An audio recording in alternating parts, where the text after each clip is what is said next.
दोस्तों, आज मैथ्स का फंडामेंटल कोर्स शुरू करने जा रहे हैं। मैं इस फंडामेंटल कोर्स में मैथ्स के सारे टॉपिक यूनिट वाइज और हर टाइप के क्वेश्चन कराने की कोशिश करूंगा। हम सबसे पहले परसेंटेज को शुरू करते हैं। परसेंटेज में कई यूनिट हैं और हर यूनिट में बहुत से टाइप के क्वेश्चंस होंगे। आज हम यूनिट 1 शुरू करने जा रहे हैं। प्रतिशत का अर्थ है प्रति 100। यह उस भिन्न का अंश है जिसका हर हमेशा 100 होता है। प्रतिशत से भिन्न में बदलना।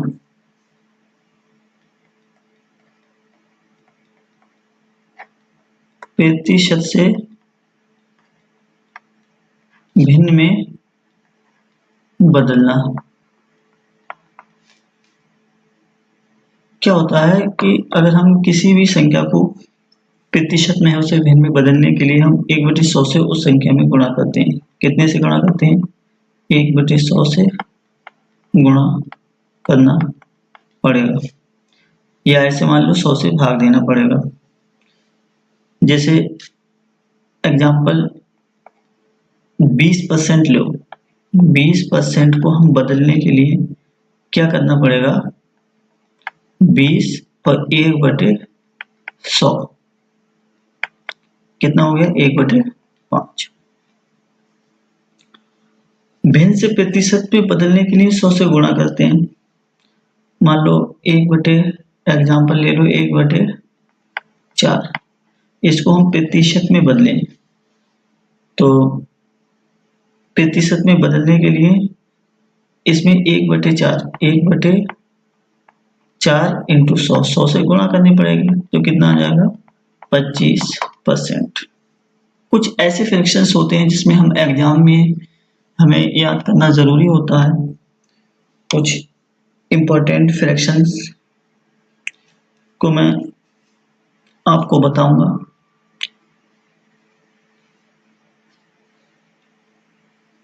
1/2 फ्रैक्शन 50% होता है।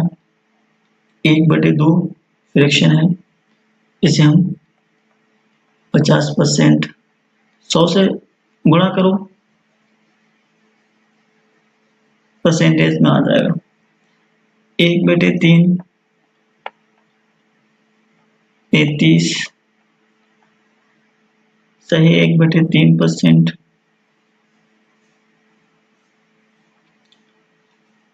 1/4 25%। 1/5 20%। 1/6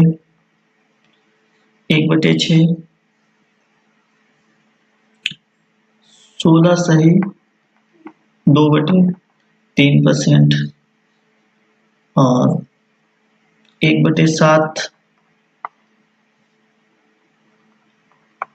14 सही 2/7%। 1/8 12.5%।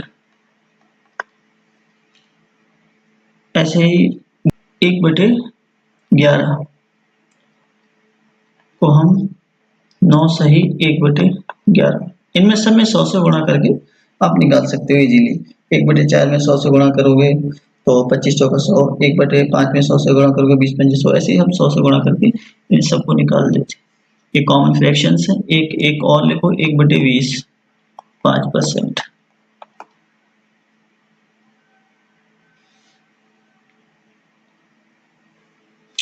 चलिए हम अब क्वेश्चंस की तरफ बढ़ रहे हैं। पहला क्वेश्चन है, पहला टाइप है, पहला आधारभूत तुलना होगी। इसमें क्या होगा कि कॉन्सेप्ट क्या होता है?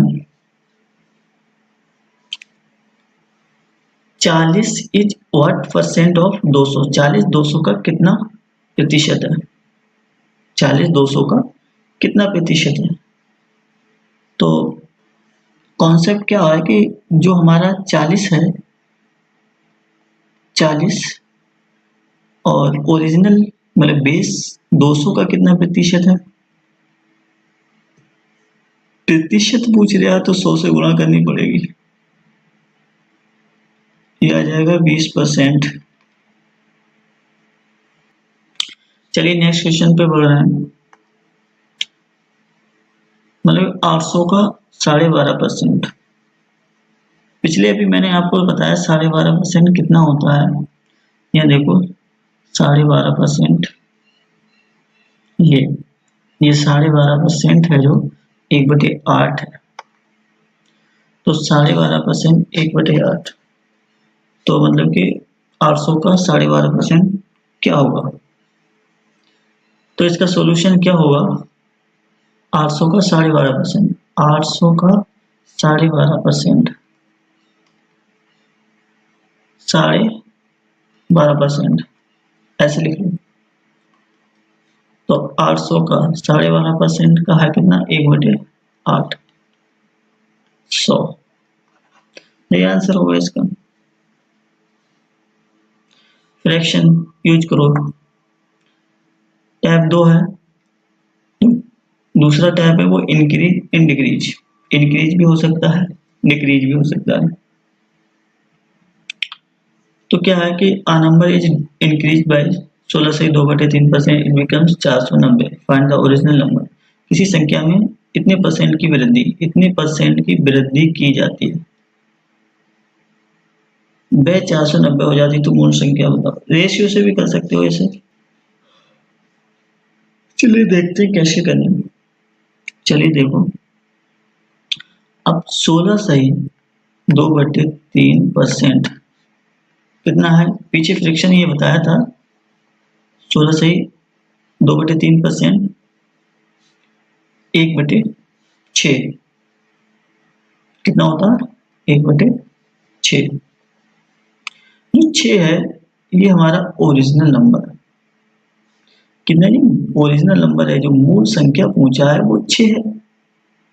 ये मूल संख्या है। ये क्या है? मूल संख्या है, मूल संख्या है। तो कि इतने परसेंट की वृद्धि हो रही है। वृद्धि कितने की हो रही है? ये वृद्धि है। ये कितनी है? वृद्धि है। मूल संख्या ये है, वृद्धि ये है। ये दोनों कितने बन जाएंगे? 7। तो 7 की यूनिट ही तो 490 है। 7 यूनिट है वो, वही तो 490 है। तो एक कितनी हो जाएगी? एक की वैल्यू 70 हो जाएगी। अब मूल संख्या पूछा तो 70 इसमें गुणा कर दो। 70 इंटू 6 420 मूल संख्या होगी। चलिए नेक्स्ट क्वेश्चन पे चलते हैं। यदि ए की आय बी से 20% कम है तो बी की आय ए से कितने प्रतिशत कम होगी? तो 20%, सबसे पहले ये देखो 20% कितना होता है? 1/5। तो ये तो हमारा जो भी है ओरिजिनल नंबर होता है, मतलब जो भी संख्या किसी का भी मान पूछे ये ओरिजिनल होता है। तो यदि ए की आय बी से 20% कम है, 20% कम है, ए की आय है बी से 20% कम, तो 20% कम है मतलब इतनी कम है। किससे है? बी से। बी की कितनी है? ये बी की होगी, बी से इतनी कम है। तो ए की कितनी होगी? 4। ये कम है, मतलब क्या है? डिक्रीज है, कमी है। तो 4 की वैल्यू मतलब कि 4 हो गया। ए की आय 4 है, तो बी की आय ए से कितने प्रतिशत अधिक है? तो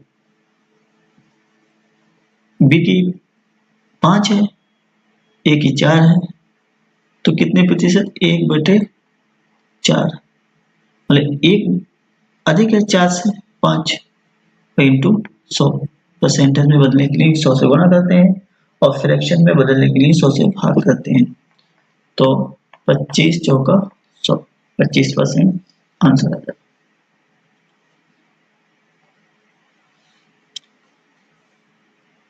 मल्टीप्लीकेशन ऑफ फ्रैक्शन,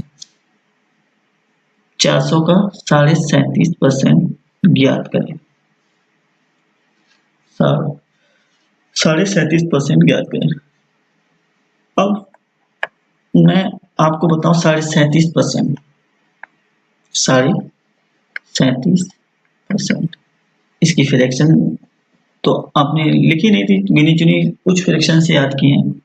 इसे कैसे बनाऊंगी, ये लगभग 12×3 = 36, 12 के समथिंग है, तो 12.5, इसे हम ऐसे रखो 12.5% इंटू 3, 37% हो जाए। और 12.5% का तो हमें मान मालूम है, कितना है 12.5%, 1/8 इंटू 3, तो कितना हो जाएगा 3/8। 400 का 37% कितना हुआ, अब 400 का 37%, 37% कितना है, ये वो 37.5%, 37.5%, तो 400 का 3/8, 150, 8×5 = 40, 5×3 = 150, यही आंसर है। हर टाइप का मैं एक क्वेश्चन लूं या दो, हर टाइप का क्वेश्चन कराऊंगा इसमें, और हर चैप्टर में कितनी यूनिट को, हर चैप्टर को कितनी यूनिट में डिवाइड किया गया है, हर चैप्टर को कितनी यूनिट में डिवाइड किया है, हर यूनिट में कितने टाइप के क्वेश्चन है, इस तरह से कराऊंगा।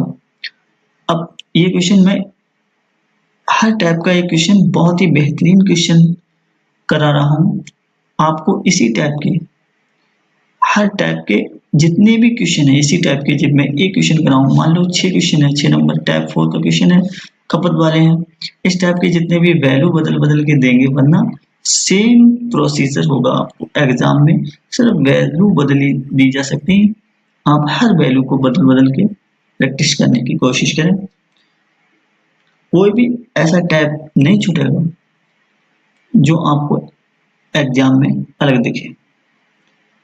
मैं इतने जितने भी टाइप कराऊं, आपको उतने ही क्वेश्चन करने हैं, बस प्रैक्टिस करें। ये वैल्यू बदल के 25%, 20% बढ़ती है, 16.5% बढ़ती है, 12.5% बढ़ती है, 37.5% बढ़ती है, इस टाइप से हर टाइप के क्वेश्चन। यदि चीनी की कीमत में 25% की बढ़ती है तो खर्च सामान रखने के लिए खपत में कितने % की कमी करनी पड़ेगी, ये चीनी खपत वाले हैं। मतलब कि अगर हमें एक फिक्स्ड अमाउंट में सामान खरीदना है तो कीमत बढ़ने पर उस सामान की जो क्वांटिटी है उसको कम करना पड़ेगा। इसका कॉन्सेप्ट क्या होता है, प्राइस इनटू कंजप्शन एक्सपेंडिचर होता है।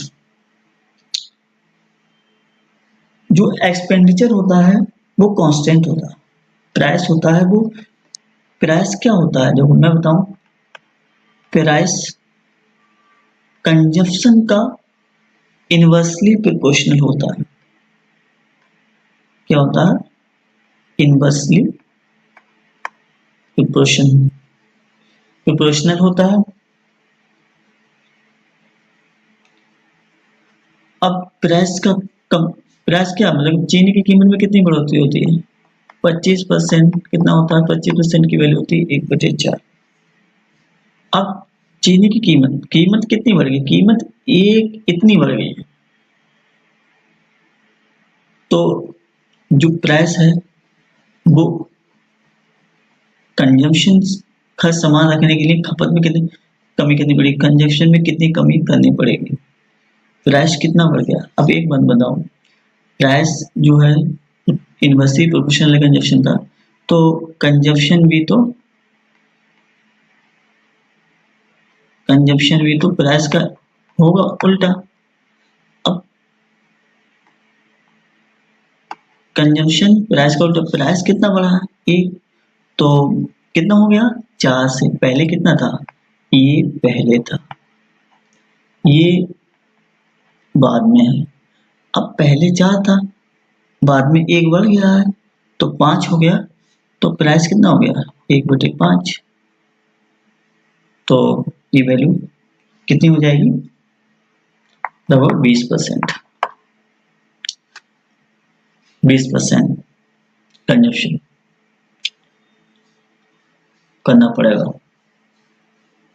अगर 25% की वृद्धि होती तो 20% कम करना पड़ेगा। अगर 25% इंक्रीज होता है चीनी की कीमत, और इसे अगर रेशियो से कहना चाहूँ तो रेशियो से भी हो जाएगा। मैं बताता हूँ आपको, रेशियो से करके दिखाता हूँ। जैसे 25% की वृद्धि हुई थी चीनी की कीमत में, 25% की वैल्यू कितनी होती है 1/4। रेशियो मतलब 4 से 5 हो गई, कितनी हो गई। अगर उसका चीनी की जो कीमत है मतलब कि प्राइस है 4 से 5 होगा, तो कंजम्पशन मतलब कि उसकी खपत कितनी होगी, खपत इनवर्सली प्रोपोर्शनल होती है तो 5 से 4 होगी। कितनी कम हो रही है, एक कितने पे 5 पे। इतना तो फ्रैक्शन हो गया, लेकिन अगर परसेंटेज में इसे मतलब प्रतिशत में बदलेंगे तो 100 से गुणा करेंगे 20%। चलिए नेक्स्ट क्वेश्चन पे चलते हैं। टाइप 5 है कैलकुलेशन मैनिपुलेशन, संख्याओं के साथ हेरफेर होता है। इस टाइप का क्वेश्चन है x% of y is equal to y% of y। y का x% किस y के y% है, तो y का x% परसेंटेज है किसके, किसके मतलब कि यहाँ कोई भी वैल्यू z मान लो, किसके y% के बराबर होगा। तो y% y से y कट गया और परसेंटेज से ये परसेंटेज कट गया, z की वैल्यू कितनी हो जाएगी x, यही मान लो। चलिए नेक्स्ट क्वेश्चन पे चलते हैं। ये टाइप 6 है, एरर वाला है, जो गलती वाले सवाल होते हैं। एक छात्र ने एक संख्या को 5/3 की बजाय 3/5 से गुणा कर दिया, तो परसेंटेज त्रुटि बताओ।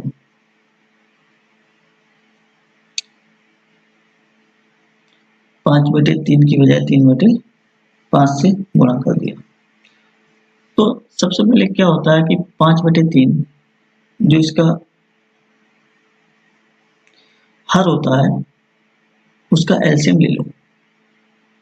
क्या है 3×5 = 15, एलसीएम क्या होगा इसका 15। अब 15 हमने को संख्या मान ली, क्या मान ली 15 संख्या मान ली। तो जो हमारी करेक्ट है, करेक्ट जो कैलकुलेशन होगी वो क्या होगी, एक छात्र ने एक संख्या को 5/3 की बजाय 3/5 से गुणा कर दिया, तो उसे करना कितने की मतलब उसकी, अगर वो 5/3 से करता तो उसका आंसर जी सही आता, जो इसका आंसर जी तो सही आता। लेकिन उसने जो गलती क्या करी है कि इस 15 मतलब इस संख्या को 3/5 से गुणा कर दिया, कितना आया 9 आया। तो इसमें एरर कितना आया, जो एरर है, जो इसकी एरर है वो कितना आया, आना 25 चाहिए इसकी, जो इसका मान आना चाहिए 25, लेकिन आया कितना 9। तो एरर कितना हुआ 25 - 9 16। लेकिन एरर नहीं पूछा, खाली प्रतिशत एरर पूछा है, प्रतिशत त्रुटि पूछी है ना। तो एरर परसेंटेज 16 एरर आया, लेकिन कितने पे, base value original value 25 × 100 64%। Tap 7 है, 7वां टैप है। ये सक्सेसिव होता है चेंज, क्रमिक परिवर्तन होता है, क्रमिक परिवर्तन होता है।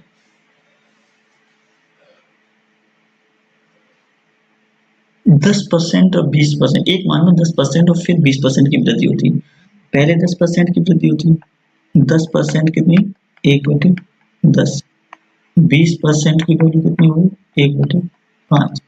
किसी भी संख्या मतलब कि किसी भी मान में पहले 10% की वृद्धि हो रही है, मतलब कि 10 से इतनी वृद्धि हो रही है, 10 से वो संख्या 11 हो रही है।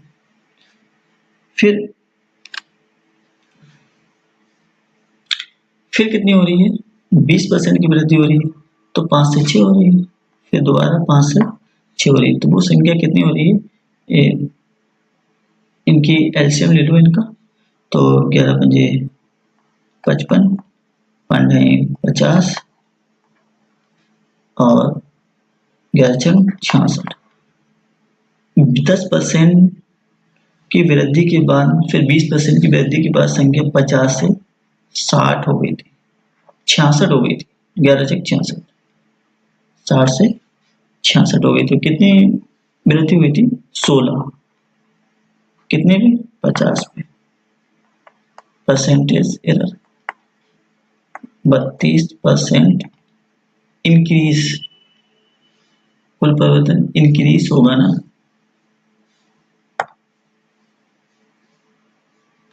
यहाँ यूनिट 1 के सभी टैब को मैंने कवर कर लिया है।